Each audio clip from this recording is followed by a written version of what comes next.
Hello everyone, welcome to your on YouTube channel FP exam prep. तो सबसे पहले lots of congratulations उन बच्चों के लिए जो एसएससी सीएचएसएल का बहुत टाइम से वेट कर रहे थे। ठीक है, तो जैसा कि आप लोगों को पता है कि 2024 एसएससी सीएचएसएल का नोटिफिकेशन आ चुका है। ठीक है, और इस वीडियो के अंदर मैं इसी के बारे में काफी सारी डिटेल्स के बारे में डिस्कस करने जा रहा हूं। सो उसमें क्या सिलेबस पूछा गया है आपका, देन एग्जाम पैटर्न क्या है, वैकेंसीज कितनी है, एज लिमिट क्या है, उसकी सैलरीज क्या है, इस सब चीजों के बारे में हम इस वीडियो में डिस्कस करने जा रहे हैं। तो चलिए देखते हैं क्या क्या इंफॉर्मेशंस दी गई हैं। तो वीडियो को जरा ध्यान से देखें, लास्ट तक देखें, बहुत सारी इंपॉर्टेंट इंफॉर्मेशंस मैं आपको इस वीडियो में देने जा रहा हूं। तो अगर हम सबसे पहले बात करते हैं तो सबसे पहले इंपॉर्टेंट डेट्स की बात आ जाती है कि इंपॉर्टेंट डेट्स क्या क्या रहेंगी इसके लिए। तो सबसे पहले क्या है, dates of submission of application. तो आपका जो डेट ऑफ सबमिशन है वो 8/4 को शुरू हो चुका है और वो 7/5/2024 तक चलेगा। यानी कि मतलब आपके dates for submission of online application की जो लास्ट डेट है वो 7/5/2024 रहेगी। तो इसको ध्यान से समझ लें कि, और सबसे बड़ी बात कि आप लास्ट टाइम तक वेट नहीं करेंगे एप्लीकेशंस को, फॉर्म को भरने का, क्योंकि एसएससी सीजीएल जो है, एसएससी जो आपका है, उसने ये बात साफ से क्लियर की है कि जितना जल्दी हो सके आप फॉर्म भरें, क्योंकि लास्ट टाइम पर सर्वर की बड़ी प्रॉब्लम चलती है। तो बेसिकली इस पॉइंट को आप ध्यान रखेंगे। दूसरी बात क्या है कि last date and time for making online fee payment. अब आपको पता है ऑनलाइन फी पेमेंट का भी लास्ट डेट होती है, तो वो जो है वो 8/5/2024 लेट इवनिंग तक चलेगी आपकी। देन नेक्स्ट है dates of window for application. अब आपको क्या होता है, कभी कभी क्या होता है, बहुत सारे बच्चे जो होते हैं एप्लीकेशंस को भरने में, एप्लीकेशन फॉर्म को भरने में बहुत सारी मिस्टेक्स कर देते हैं। तो उसके लिए एसएससी क्या करता है, एक विंडो ओपन करता है ताकि वहां पर जाकर आप करेक्शन कर लो। तो करेक्शन डेट जो है वो 10/5/2024 और 11/5/2024 तक रहेगी आपकी। ये भी आपका लेट इवनिंग तक रहेगा, तो इस बात को आप लोग ध्यान रखें। उसके बाद स्केड्यूल क्या है टायर फर्स्ट का। तो आपको पता है जून में नहीं, जुलाई में एग्जाम होगा। तो जुलाई में एग्जाम आपका 1 तारीख से लेकर 12 तारीख के बीच में होगा। ठीक है, उसके बाद स्केड्यूल ऑफ टायर 2 अभी नोटिफाइड किया जाना है, तो इसकी डेट अभी आना बाकी है, तो जब आएगी हम आपको नोटिफाई करेंगे। ठीक है, चलिए नेक्स्ट पॉइंट पर आते हैं। वैकेंसीज कितनी रहेंगी, बेसिकली कितनी वैकेंसीज रहेंगी। तो देखो इस बार इन्होंने जो वैकेंसीज दी है वो 3712 वैकेंसीज दी हैं, लेकिन वो भी ध्यान रखना कि ये क्या है, अभी टेंटेटिव है। टेंटेटिव वैकेंसी का मतलब है ये कम भी की जा सकती हैं और ये ज्यादा भी की जा सकती हैं। हालांकि पिछली बार की वैकेंसी से इस बार की वैकेंसी ऑलमोस्ट डबल है। पिछली बार 1600 समथिंग आई थी और इस बार 3000 से ऊपर वैकेंसीज है। क्लियर हुई ये बात। तो चलिए नेक्स्ट पे देखते हैं, नेक्स्ट पॉइंट क्या है हमारा। नेक्स्ट पॉइंट है पे स्केल क्या रहेगा। बेसिकली पे स्केल की अगर हम बात करें तो पे स्केल को देख लें। LDC lower divisional clerk, junior secretarial assistant का पे लेवल जो होगा वो सेकंड पे लेवल का होगा। तो आपको पता है उसका होगा 19,900 से लेके 63,200 तक रहेगा। एलडीसी की बात की जा रही है जिसमें जेएसए लेवल 2 का ये आपका पे स्केल रहेगा।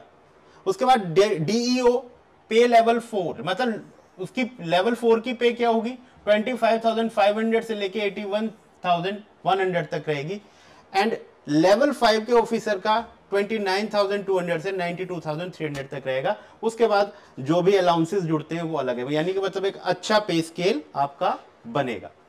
नेक्स्ट है data entry operator grade A की अगर हम बात करें तो लेवल 4 का जो ऑफिसर होगा वो आपको 25,500 से 8100 तक होगा उसका। तो ये बेसिकली क्या रहेगी एसएससी सीएचएसएल में, अगर इस पोस्ट के लिए आप जाते हैं तो इन पोस्ट के लिए आपके साथ ये पे स्केल आपको दिया जाएगा। चलिए नेक्स्ट देखते हैं। नेक्स्ट है एज लिमिट क्या रहेगा। वेरी इंपॉर्टेंट पॉइंट कि एज लिमिट क्या है। एज लिमिट को लेकर बड़े बच्चे कंफ्यूज रहते हैं, तो ध्यान से देख लें एज लिमिट का क्या सिस्टम है। The crucial date for age reckoning is fixed as 182024, यानी कि मतलब 1/8/2024 से आगे की डेट को ये कंसीडर नहीं करेंगे, यहीं तक इसको, ये इसका क्या हो जाएगा, डेडलाइन है। इससे ऊपर कोई भी चीज कंसीडर नहीं की जाएगी। In accordance with the provisions of DOPT OM number, ये जो भी इन्होंने लिखा हुआ है इसको छोड़ते हैं हम, तो बात करते हैं dated 14/7/1988। Age limit for the post is 18 to 27। इसका मतलब आप समझ लो मिनिमम एज आपकी 18 ईयर्स होनी चाहिए और मैक्सिमम आपकी 27 होनी चाहिए। आप ये ध्यान रखें 27 मैक्सिमम एज में, तो आपका क्या होगा, मैक्सिमम एज में अकॉर्डिंग टू जो कैटेगरीज हैं वो बढ़ सकती हैं, लेकिन मिनिमम एज में किसी के लिए भी अलग अलग चीज नहीं होगी। मिनिमम एज सबके लिए सेम रहेगी, दैट इज 18, और मैक्सिमम एज 27 है अनरिजर्व कैटेगरी के लिए। ठीक है, बाकी जो रिजर्व कैटेगरी है उनमें एज लिमिट में आगे बताता हूं आपको। कैंडिडेट बोर्न नॉट बिफोर 2/8/1997, यानी कि मतलब कोई भी कैंडिडेट जो है 2/8/1997 से पहले पैदा हुआ नहीं होना चाहिए। अगर पहले पैदा होता है तो वो एलिजिबल नहीं है, और 1/8/2006 के बाद पैदा नहीं होना, मतलब बाद उसका वो नहीं होना चाहिए। क्लियर है, तो उसकी जो वो पैदा हुआ हो वो 2/8/1997 को हुआ हो और 1/8/2006 के बाद ना हुआ हो, तो ये बात ध्यान रखेंगे। इसके बीच के जो आपका बर्थ डेट है उसी को कंसीडर किया जाएगा। अदरवाइज इसके अलावा कोई भी कैंडिडेट इसके बाद, इससे पहले या इसके बाद जो भी उसकी बर्थ डेट होगी उसको कंसीडर नहीं किया जाएगा। मैंने क्या बोला कि मैक्सिमम एज में वो चीजें हो सकती हैं, लेकिन मिनिमम एज के लिए सबके लिए सेम रहेगा। Got it. चलिए नेक्स्ट देखिए। नेक्स्ट में क्या है, SC ST के लिए 5 ईयर का कंपनसेशन है, यानी कि मतलब जो अनरिजर्व कैटेगरी के लिए दिया गया है उसमें अगर कोई SC कैटेगरी से है तो उसको 5 ईयर का रिलैक्सेशन है, मतलब वो 5 साल ज्यादा भी होगा तो उसको वो भर सकता है। OBC के लिए 3 ईयर है, PWBD अनरिजर्व के लिए 10 ईयर्स है, PWBD OBC के लिए 13 ईयर है, और PWBD SC ST के लिए 15 ईयर्स का रिलैक्सेशन है। बाकी सर्विसमैन के लिए 3 ईयर्स का रिलैक्सेशन है, जब उसकी सर्विस खत्म हो जाएगी उसके बाद के लिए। ठीक है, चलिए नेक्स्ट देखिए। नेक्स्ट है एजुकेशन क्वालिफिकेशन आपका क्या होना चाहिए SSC CHSL के लिए। तो बहुत सिंपल सी बात है, वैसे तो बेसिकली वो सिर्फ 12th पास मांगते हैं। क्या मांगते हैं? 12th पास। तो आपका 12th पास होना जरूरी है। आपकी परसेंटेज क्या है, आप 60% से ऊपर है या नीचे, उससे कोई मैटर नहीं करता। अगर आपने 12th पास किया है तो आप CHSL के लिए एलिजिबल हैं, एक्सेप्ट सम पोस्ट्स। उसमें क्या है वो दे रखा है, for data entry operator DEO grade A। किसकी बात हो रही है? ग्रेड A की। किसकी बात है? ग्रेड A की जो बात हो रही है उसको ध्यान रखेंगे। इन मिनिस्ट्री ऑफ कंज्यूमर अफेयर्स, किसमें? ग्रेड A का भी वो ऑफिसर जो किसमें जाएगा? मिनिस्ट्री ऑफ कंज्यूमर अफेयर्स में जाना चाहता है, फूड एंड पब्लिक डिस्ट्रीब्यूशन, या मिनिस्ट्री ऑफ कल्चर में जाना चाहता है। तो उसके लिए इन्होंने थोड़ा सा डिफरेंस किया है। वो क्या है आप समझे, 12th स्टैंडर्ड में पास होना चाहिए, लेकिन सब्जेक्ट क्या होना चाहिए? स्ट्रीम साइंस होनी चाहिए, और वो भी किसके साथ? मैथमेटिक्स के साथ। इंपॉर्टेंट पॉइंट है, ध्यान रख लें इस बात को कि अगर कोई भी बच्चा किसके लिए? DEO पोस्ट के लिए जाता है, और वो भी ग्रेड A, DEO और DEO ग्रेड A दोनों के लिए अगर जाता है, और वो कौन सी मिनिस्ट्री में जाता है? Consumer affair, food public distribution, ministry of culture में, तो उसका जो 12th क्लास है वो साइंस स्ट्रीम से विद मैथमेटिक्स होना चाहिए, तभी वो इसके लिए अप्लाई कर सकता है। अदरवाइज वो नॉर्मली ही अप्लाई करेगा। बात करते हैं अगर LDC, JSA और DEO grade A except DOs in department of ministry mention at the para 81, ये जो मिनिस्ट्री है इसके अलावा अगर वो जाना चाहता है तो सिर्फ उसके लिए क्या चाहिए? सिर्फ 12th पास स्टैंडर्ड चाहिए उसका। किसी भी रिकॉग्नाइज्ड बोर्ड या यूनिवर्सिटी से उसने किया हो वो एलिजिबल है, वो भर सकता है। परसेंटेज इसमें मैटर नहीं करेगा आपका। नेक्स्ट बात लिखिए, the candidates who have appeared in the 12th standard equivalent examination can also apply, however they must possess essential qualification on or before the cut off date, that is 1/8/2024। तो ये बात ध्यान रखें आप कि वो ये कह रहा है कि जो बच्चे अपीयर्ड हैं अभी 12th क्लास में, जिन्होंने अभी अभी अपना एग्जाम दिया है, वो भी इसको भर सकते हैं। शर्त ये है कि जब आप इसको भर रहे हो, ठीक है, जब भी आप इसको भर रहे हो या जब भी आप अपीयर हो रहे हो, जब भी आपका क्या हो, मान लो आपने एक एग्जाम दिया, एग्जाम देने के बाद क्या है आपका जो डॉक्यूमेंट वेरिफिकेशन होता है, तब तक जो आपका वो है डॉक्यूमेंटेशन है वो पूरी होनी चाहिए। सीधी सी बात ये है। सो बेसिकली जिन बच्चों ने इस बार के 12th के बोर्ड के एग्जाम दे दिए हैं, सीधी सीधी बात पे मैं समझाऊं तो वो एलिजिबल है इस बार CHSL को भरने के, क्योंकि तब तक वो उनका डॉक्यूमेंटेशन पूरा हो चुका होगा। Got it. चलिए नेक्स्ट देखिए। नेक्स्ट है फोटोग्राफ रिक्वायर्ड। अब ये तो पता ही है आपको कि फोटोग्राफ तो रिक्वायर्ड होता है। अब सारा चीज ऑनलाइन हो गया है क्योंकि, तो फोटोग्राफ में थोड़ा सा कंफ्यूजन होता है बच्चों को। वैसे तो सारी बातें आपको पता है फोटोग्राफ को लेकर, लेकिन मैं एक बहुत इंपॉर्टेंट बात जोड़ना चाह रहा हूं, इसमें ध्यान रखें कि देखो सबसे पहले उसने क्या बोला है कि आपका जो फोटोग्राफ होना चाहिए ना बहुत क्लियर होना चाहिए। मतलब किसी ऐसी जगह पर मत खिंचवा लो जहां पर अंधेरा हो, आपका फेस क्लियर ना आ रहा हो, तो फिर वहां पर रिजेक्शन के चांसेस हो जाएंगे। तो इसमें लिखा भी हुआ गुड लाइट और प्लेन बैकग्राउंड होना चाहिए आपको। प्लेन बैकग्राउंड से क्या होता है कि आप ही साफ नजर आते हो। दूसरा क्या है कि आपका जो कैमरा है वो आपके आई लेवल पे होना चाहिए, ठीक है, आई लेवल पे कैमरा होना चाहिए, मेन आपका फेस नजर आना चाहिए।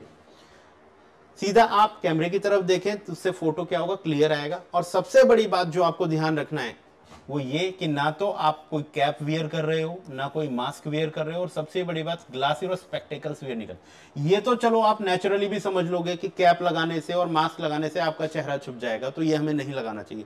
लेकिन मोस्टली बच्चों को ध्यान नहीं होता कि वो स्पेक्टिकल्स लगा रहे होते हैं, तो उन्हें लगता है स्पेक्टिकल्स से क्या प्रॉब्लम है। तो जिन बच्चों के स्पेक्टिकल्स लगे हुए हैं वो भी ध्यान रखें कि वो उतार के ही अपना फोटो खिंचवाएं, नहीं तो आपका फॉर्म रिजेक्ट हो जाएगा। बहुत ध्यान रखें इस बात का। दूसरी बात, बच्चों का अपना जो सिग्नेचर है वो JPEG या JPG फॉर्मेट में ही डालना है, और उसके आगे उन्होंने साइज भी दे रखा है, साइज का भी ध्यान रखें। तो आप अगर नहीं कर सकते इस चीज को तो आप किसी भी साइबर कैफे में जाएं, वहां पर जाकर अपलोड करवाएं, उनको पूरी नॉलेज होती है और वो उसे अपलोड कर देंगे, सो बिना किसी प्रॉब्लम के। इसी तरीके से आपका अगर ब्लर्ड फोटोग्राफ हुआ या आपका सिग्नेचर जो है वो ब्लर्ड हुए तो आपका फॉर्म रिजेक्ट हो जाएगा। इस बात का खासा ध्यान रखेंगे आप लोग, ठीक है। चलिए ये बात क्लियर हो गई आपको। नेक्स्ट देखते हैं फीस पेमेंट का क्या रहेगा। तो बेसिकली आपको ध्यान रखना है कि फी पेमेंट को लेकर सिर्फ अनरिजर्व कैटेगरी में ध्यान रखेंगे कि उनको क्या देना है, 100 रुपीज पे करने हैं CHSL फॉर्म भरने के, जैसे पेबल 100 रुपीज ओनली। लेकिन वो कह रहे हैं कि वुमेन, जितने भी वुमेन कैंडिडेट हैं और candidates belonging to SC, schedule caste, ST, PWBD, ये आपका persons with benchmark disabilities and ex serviceman, ये सब के सब एग्जेम्प्टेड है, इनको फ्री ऑफ कॉस्ट फॉर्म भर लेना है, इनको फीस देने की जरूरत नहीं है। सिर्फ अनरिजर्व कैटेगरी को 100 रुपीज की फी पे करनी पड़ेगी। बाकी उन्होंने नीचे भी लिखा है fee can be paid online through भीम UPI नेट बैंकिंग, मतलब किसी के थ्रू भी की जा सकती है। ऑनलाइन मोड जो भी हो, भीम UPI से भी, नेट बैंकिंग से भी, visa card, master card, master card, रुपए क्रेडिट कार्ड या डेबिट कार्ड, कोई भी हो मोड ऑफ पेमेंट चलेंगे सारे। लेकिन बस ध्यान क्या रखना है कि आपको अनरिजर्व कैटेगरी को 100 रुपीज पे करना है, बाकी किसी को इन कैटेगरीज को पे नहीं करना। चलिए नेक्स्ट देखते हैं। नेक्स्ट पॉइंट है सेंटर ऑफ एग्जामिनेशन क्या होगा। तो आपको यह बात समझ लेनी है, हर कैंडिडेट को 3 ऑप्शन दिए जाएंगे, 3 आपके चॉइस दी जाएंगी सेंटर की। तो 3 सेंटर भरो, प्रायोरिटी बेसिस पे भरो। पहले आप क्या प्रायोरिटी देना चाहते हो, दूसरे प्लेस, कौन सी प्लेस को सेकंड प्रायोरिटी पे रखना चाहते हो और कौन सी प्लेस को थर्ड प्रायोरिटी पे रखना चाहते हो। तो प्रायोरिटी बेसिस रहेगा, 3 ही सेंटर भर सकते हो। एक बार अगर सेंटर भर गया आपका, no request for change of centre any stage tiers of the examinations will be considered later any circumstances. भैया फिर कोई चेंजेस नहीं होंगे, ये बात आप ध्यान रख लें। एक बार जो भर देंगे वो फाइनल हो जाएगा, उसके बाद चेंजेस का कोई गुंजाइश नहीं है उसमें। Hence the candidate should select the centers carefully and indicate the same correctly in their applications। ध्यान रखें एप्लीकेशंस में भी ध्यान से उसको भरें, इसलिए वहां पर कोई चांस नहीं, और सेंटर पर भी इस बात का ध्यान रखें, ठीक है। The candidate should select the centre, इसलिए उन्हें सही सेंटर सेलेक्ट करना है, केयरफुली करना है, and indicate the same correctly in their application. तो और जो एप्लीकेशन भरते हो उसमें भी बड़े ध्यान से भरना है, क्योंकि फिर करेक्शन की गुंजाइश नहीं है इसके अंदर। Got it. चलिए नेक्स्ट देखिए। The computer based examination will be conducted in 2 tyres in negative. Exam pattern कैसा रहेगा भाई, 2 टायर में होगा, सबको होता है टायर 1 और टायर 2, और ये कंप्यूटर बेस्ड होता है, आपको पता है। चलिए नेक्स्ट देखिए, एग्जाम पैटर्न क्या रहेगा। देखो एग्जाम पैटर्न में हम टायर 1 की बात कर लें तो आपको पता है टायर 1 में इंग्लिश लैंग्वेज पूछी जाती है, जनरल इंटेलिजेंस पूछा जाता है, आपका अर्थमेटिक्स से क्वेश्चन आता है और जनरल अवेयरनेस से क्वेश्चन आते हैं। अब आपको पता है कि क्वेश्चन जो पूछे जाएंगे वो 25 मार्क्स के पूछे जाएंगे, ईच क्वेश्चन आपका 2 नंबर का होगा, तो मार्क्स आपके 50 मार्क्स से हो गए, तो 25 क्वेश्चन रहेंगे और मैक्सिमम आपका हर उसका 50 रहेगा। 60 मिनट्स मिलेंगे, ठीक है, नॉर्मल कैंडिडेट्स को 60 मिनट मिलेंगे, 80 मिनट्स जो मिलेंगे वो स्क्राइब जो मतलब जो आंख से देख नहीं सकते और स्क्राइब वाले कैंडिडेट्स हैं उनको 80 मिनट्स मिलते हैं, उनमें आप नहीं आते, तो 60 मिनट्स मिलेंगे नॉर्मल कैंडिडेट्स को। ईच क्वेश्चन 25 क्वेश्चंस पूछे जाएंगे, ईच क्वेश्चन 2 मार्क्स का होगा, तो 50 मार्क्स का आपका ये पार्ट होंगे और टोटल पार्ट मिला के आपके 200 का मार्क्स बनेगा, ठीक है। चलिए नेक्स्ट देखिए, उसके बाद है एग्जाम पैटर्न का टायर 2 का क्या रहेगा। अब टायर 2 का अपने सेशंस होते हैं, ठीक है।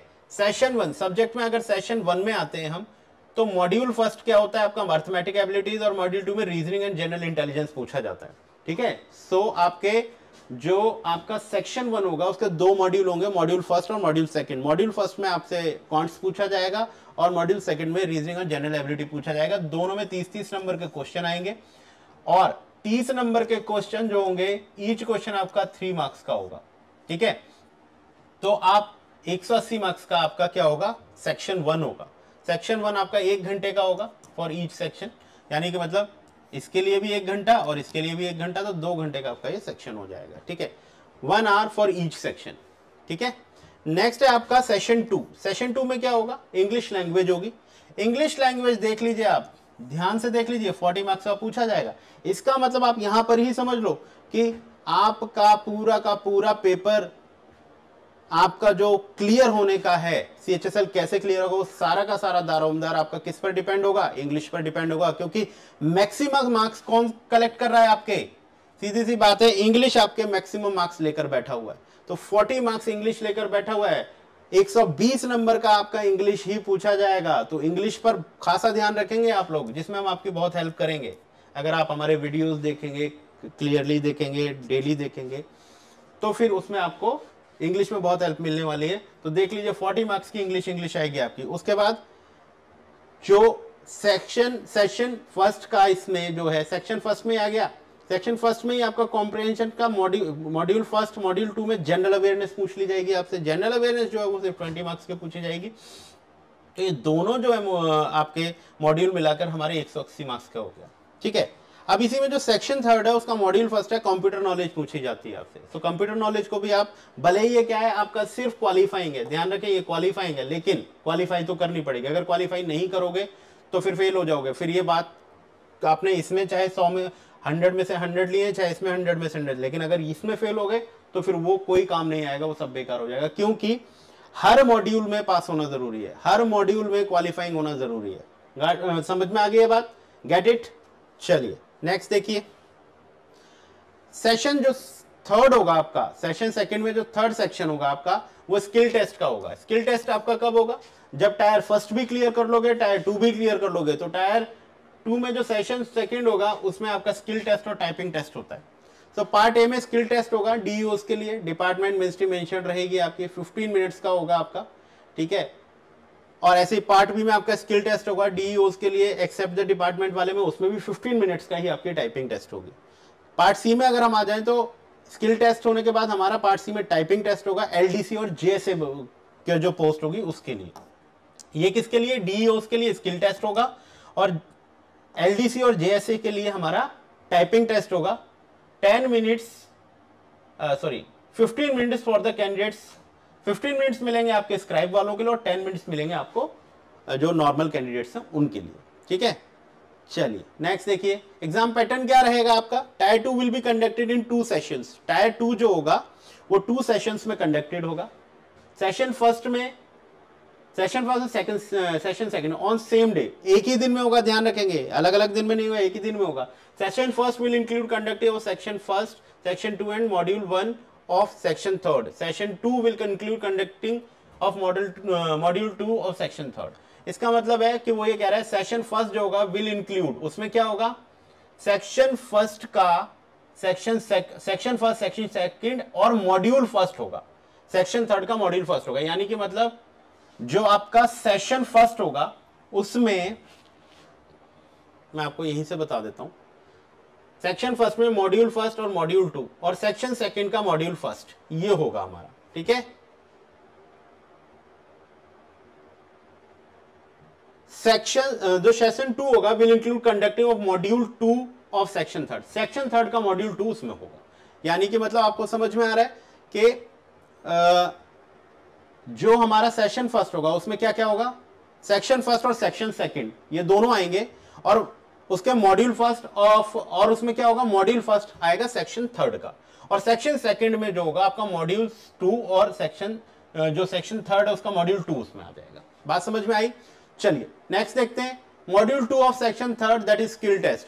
जो मॉड्यूल टू है सेक्शन थर्ड का जो कि स्किल टेस्ट है, टाइपिंग टेस्ट है, उसमें क्या होगा, module two of section third, मतलब सेक्शन थर्ड का जो मॉड्यूल टू है जिसे आप स्किल टेस्ट में बता रहा हूं, जिसे आप टाइपिंग टेस्ट समझ रहे हैं, उसमें स्किल टेस्ट होगा। Skill test typing test will be qualifying nature, ये भी क्या होगा आपका क्वालिफाइंग नेचर का होगा। यानी कि मतलब आपका एक पर्टिकुलर नंबर होगा, उस नंबर से ऊपर अगर आप चले जाते हैं तो क्वालिफाइंग हो जाएगा, उसमें ज्यादा और कम नंबर के कोई फर्क नहीं पड़ेगा, just qualifying. Skill test types will be evaluated as per the evaluation guidelines available at the website of the commission, ये वेबसाइट पे होगा। ठीक है, error in the skill test will be calculated up to 2 decimal places, ये सब की बातें हैं। अब देखो क्या रहेगा, सीधी सी बात ये है कि the speed of 15,000 की डिप्रेशंस पर आवर कंप्यूटर, मतलब यही देखा जाएगा कि 15,000 पर आवर होना चाहिए। अब उसको किस में डिवाइड कर दिया है, किस एक्सेस पर किया जाएगा, 15 मिनट का टेस्ट लिया जाएगा, उसमें आपको देखा जाएगा कि कितने आपने उसमें इंप्रेशन डाले हैं, तो लगभग 3700 से 4000 की इंप्रेशंस आपके उसमें डिप्रेशंस होने चाहिए। ठीक है, और ये आपका जो होगा वो कितना होगा, ठीक है, की would be given to each candidate would enter the same in computer, the passage to be entered in the computer also be displayed in the, ठीक है, ठीक है, तो ये ध्यान रखेंगे। पार्ट बी में जब मैं स्किल टेस्ट की बात करता हूं तो डाटा एंट्री ऑपरेटिंग की स्पीड 8000 ले रहे पर आवर के बेसिस पे, लेकिन यहां पर आपको 15 मिनट दिए जाएंगे और उसमें 2000 या 2200 की डिप्रेशंस को आपका लिमिट रखे, मतलब ये मिनिमम स्पीड रखी जाएगी, इतना आपको क्रॉस करना है। इसमें कितना, 15 मिनट में जो हमारा स्किल टेस्ट है, जो हमारे डी और डीओ ग्रेड ए के लिए होगा, उसमें आपको 15 मिनट के अंदर 3700 से 4000 जो है वो आपको की डिप्रेशंस डालने, ये आपका टारगेट होना चाहिए। और इसमें 2200 का आपका होना चाहिए, इससे ऊपर हो जाए कोई बात नहीं है, बट ये मिनिमम आपको रखना है। ठीक है, चलिए नेक्स्ट देखिए। अब टाइपिंग टेस्ट की बात करें तो medium of typing test will be Hindi और इंग्लिश दोनों ही होगा। The candidates will have to opt for the medium of typing test in the online application form. तो आपको अगर टाइपिंग हिंदी में करनी है, इंग्लिश में करनी है, दोनों ही बातें आपको ऑनलाइन फॉर्म भरते टाइम ही ये बात लिख देनी है वहां पर। The choice of typeness given by the candidate in the online application form shall be treated as final, final हो जाएगी वो, and no change in the medium of typing test will be entertained later. बाद में चाहे correction window खुले या कुछ भी करो, इसमें चेंज नहीं कर पाओगे आप। ठीक है, candidates opting for English medium should have typing speed of 35 words per minute. ध्यान रखना, जो इंग्लिश ऑप्ट करेंगे उनको 35 वर्ड पर मिनट माना रखना पड़ेगा अपना, कितना, 35 words per minute. And those opting for Hindi, उनके लिए क्या हो जाएगा, should have typing test of 30 word per minute, मतलब इंग्लिश वालों को 5 ज्यादा है, हिंदी वालों को 5 कम है। ठीक है, चलिए ये हो गया। The speed will be adjust on the accuracy of the typing, मतलब आप ऐसा नहीं है कि आप कुछ भी लिखते चले जाओगे, कुछ भी लिखते चले जाओगे और वो देख लेंगे, आपका एक्यूरेसी भी होनी चाहिए। पता लगे कि आपने अगर 35 वर्ड्स लिखे हैं और उसमें से आपके 10 वर्ड तो स्पेलिंग मिस्टेक ही है उसमें, तो वो 10 वर्ड नहीं माने जाएंगे, फिर स्पीड आपके सिर्फ 15 वर्ड्स की मानी जाएगी। ठीक है, तो ये ध्यान रखना है, तो उसकी एक्यूरेसी भी वैसी ही होनी चाहिए। चलिए नेक्स्ट देखते हैं, सिलेबस क्या रहेगा। तो मैं बेसिकली यहाँ इंग्लिश का सिलेबस बता रहा हूँ आपको। इंग्लिश का सिलेबस में क्या है, स्पॉट द एरर्स आते हैं, फिल इन द ब्लैंक्स आते हैं, synonyms, homonyms, antonyms, spellings, detecting misspelled, ठीक है, मिसस्पेल्ड वर्ड आएंगे, idiom phrases, one word substitution, improvement of sentences, active passive voice, verbs, conversion into direct indirect narration, shuffling of sentence part, shuffling of sentence in a passage, close passage या comprehension passage. लगभग वही है syllabus जो almost हर exam में पूछा जाता है। सो ये बेसिकली आपका इंग्लिश का सिलेबस रहेगा। ठीक है, तो ये है हमारा इंग्लिश का सिलेबस। मोड ऑफ सिलेक्शन क्या रहेगा, minimum qualifying marks tyre first, and section first, second to module of first, section third of tier second examination are as follows. Unreserve के लिए 30%, मतलब टोटल मार्क्स का 30% होना चाहिए. 30% आप करोगे तो क्वालिफाई करोगे. ओबीसी ईडब्ल्यूएस के 25% और अदर कैटेगरीज के लिए 20% का इन्होंने रखा है. मान लो अगर 100 मार्क्स का है ओवरऑल पेपर, तो जो अनरिजर्व कैटेगरी है उन्हें कम से कम 30 मार्क्स लाने हैं, तब जाकर वो मेरिट में आ पाएंगे. ठीक है, अगर इससे नीचे हो तो मेरिट भी नहीं बनेगी आपकी. अदर के लिए 25 और ये ओबीसी ईडब्ल्यूएस के लिए 25 मार्क्स और कैटेगरीज अदर कैटेगरीज के लिए 20 मार्क्स. तो ये आपका मिनिमम क्वालिफाइंग मार्क्स आपको इतने चाहिए ही चाहिए. नहीं होंगे तो क्वालिफाई नहीं कर पाओगे. और हर उसमें आपको चाहिए, किसमें, टायर फर्स्ट में 30% होने चाहिए, एंड सेक्शन फर्स्ट, सेक्शन 2 इसमें, and module first of section third. Module first, section third का मॉड्यूल फर्स्ट में होने चाहिए. ऑफ टायर सेकंड, सेकंड जो टायर होगा इसमें ये क्वालिफाइंग नेचर होना चाहिए. अगर इससे कम आएंगे तो फिर आपका एग्जाम क्लियर नहीं हो सकता. ठीक है, चलिए. इंपॉर्टेंट इन्फॉर्मेशन क्या है, candidates will be shortlisted for tyre second examination on the basis of their performance tyre first. Obviously जैसा आपने परफॉर्म किया है टायर फर्स्ट में, उसी के बेसिस पर आपको टायर सेकंड में ले जाया जाएगा. ठीक है, normalize course candidates will be used determine merit and for final selection.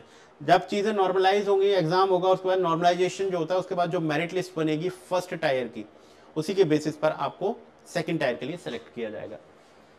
दे में भी separate category wise cut off, मतलब कैटेगरी वाइज कट ऑफ निकलेंगी. ठीक है, DO grade A, department, ministry, ये सब के लिए. Tier 2 examination will be conducted for all candidates, मतलब जिसने टायर फर्स्ट क्लियर कर लिया है, टायर 2 के लिए वो सारे के सारे कैंडिडेट एलिजिबल हो जाएंगे. ठीक है, in tier 2 it will be mandatory for the candidates qualify all the sections. अब ये बात आप ध्यान रख लो कि टायर 2 में ये मैंडेटरी है कि हर for the candidates to qualify all the sections, सारे सेक्शंस को क्लियर करना पड़ेगा. सारे सेक्शंस को क्लियर करने का मतलब है कि जो एक मिनिमम क्वालिफाइंग परसेंटेज रखी है वो आपको पार करनी ही पड़ेगी. नहीं करोगे, अगर एक में भी फेल हुए तो फिर आप उसको नहीं कर पाओगे. ठीक है, तो ये बात रखी है उन्होंने. ठीक है, तो बेसिकली मैंने जो इंफॉर्मेशन आपको दी है, मुझे लगता है ये आपके लिए बहुत बेनिफिशियल है. फॉर्म भरते टाइम कुछ बातों को ध्यान रखें. कुछ बात अगर आपको लगता है कि समझ में नहीं आई तो एक बार वीडियो को दोबारा से देख लेंगे तो वो समझ में आ जाएगा. तो ये था. अच्छा, इसके बाद मैं आपको ये बता देना चाहता हूं कि ये आज मैंने आपको इंपॉर्टेंट इंफॉर्मेशन बताई है CHSL 2024 के लिए. इसके बाद आपके लिए मैं एक्चुअली कुछ मॉक टेस्ट की सीरीज लाने वाला हूं. ठीक है, कम से कम मिनिमम 5 मॉक टेस्ट तो सीरीज हम करेंगे ही करेंगे, और उससे ज्यादा अगर मुझे लगेगा जरूरत पड़ेगी तो मैं आगे भी बनाऊंगा. तो आप लोगों के लिए एक अच्छी इंफॉर्मेशन है, आप लोग इस चैनल को सब्सक्राइब कर लें. अभी मैं जस्ट इसके बाद अगली वीडियोस जो है CHSL बेस, मतलब टारगेटेड बेसिस पर CHSL के मॉक टेस्ट में आपको करवाने वाला हूं, तो जो आपके लिए एग्जाम में बहुत बेनिफिशियल होंगे. सो ध्यान रखें कि इसके बाद जो मॉक टेस्ट करवाऊंगा उनको जरूर ज्वाइन करें, बहुत बेनिफिशियल है आपके लिए. तो आज के लिए बस इतना ही कि ये इंफॉर्मेशन आपके लिए थी. So all the very best to all the students who are appearing for CHSL 2024. चलिए वीडियो को यहीं खत्म करते हैं. Thank you so much for watching.